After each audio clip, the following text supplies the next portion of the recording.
So the main thing I'm working at the moment is a UKRI Future Leaders Fellowship. What that involves, it looks at cities in sub-Saharan Africa that struggle with water stress.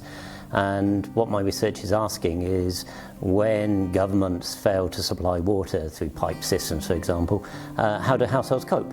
What are the choices that they make, and what effect do those choices have on the resilience of both the city but other communities as well?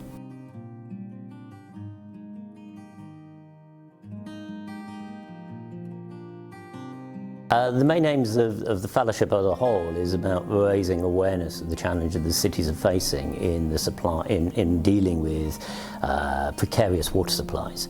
In doing so, we hope to bring lessons forward that will be relevant to policymakers.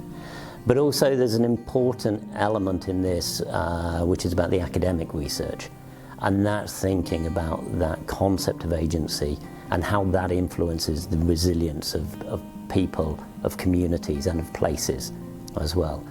And I guess the final element of this is to put the role of households and their actions firmly on the agenda of policymakers who are thinking about the supply of water resources into cities across the world, not just in sub-Saharan Africa.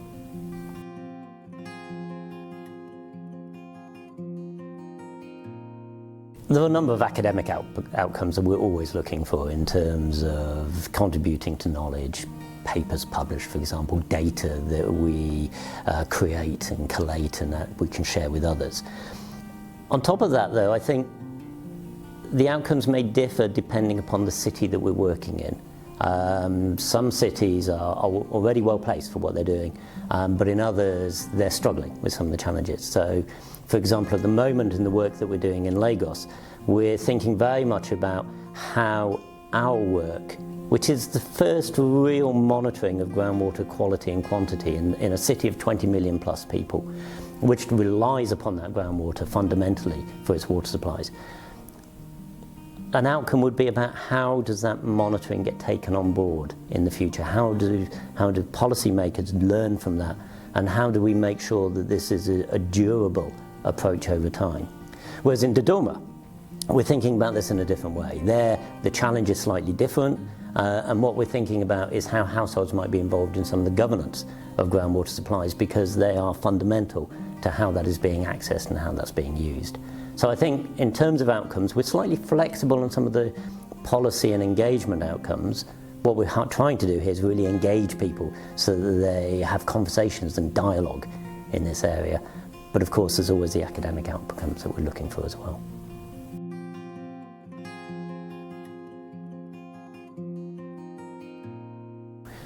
We're getting to the stage now where we're thinking about how we engage policymakers with this in terms of the results and the findings, both to validate those, but also to begin those conversations I was talking about earlier. And I think there's an important message in this as well, is that we co-create policy outcomes. We can't do anything ourselves. What we can do is share our findings, think about that in collaboration with those who are tasked on the ground to dealing with this on a day-to-day basis. But also, we're based in the UK.